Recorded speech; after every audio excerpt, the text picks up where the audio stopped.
Good morning everyone. আজকে সকাল সকাল বানিয়েছিলাম গরম গরম লুচি, আলু পটলের সবজি। কারণ আজকে শ্রাবণ মাসের জন্য শ্বশুর বাবা যাচ্ছেন বাবাধাম মানে দেওঘর। আর কালকে সন্ধ্যাবেলা বানিয়েছিলাম ঠেকুয়া। তোমরা কারা কারা ঠেকুয়া খেতে ভালোবাসো? আমার কিন্তু বেশ দারুণ লাগে। আর এগুলো সব কিছু বাবার জন্য বানানো হয়েছিল, বাবাকে প্যাক করে দিয়েছিলাম। আর এটা হলো একটা মিষ্টি কচুরির মতন। তারপর আজকে সন্ধ্যাবেলা আমার ফ্রেন্ডরা এসেছিলো বাড়িতে।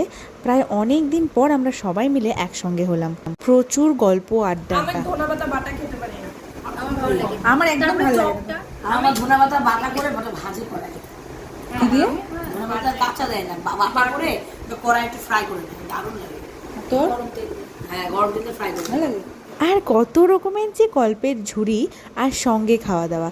তারপর ছিল ছানার পায়েস। তারপর ওদের জন্য স্পেশালি বানিয়েছিলাম পোলাও খিচুড়ি, যেটা ওদের সবার ভীষণ ভালো লেগেছিল।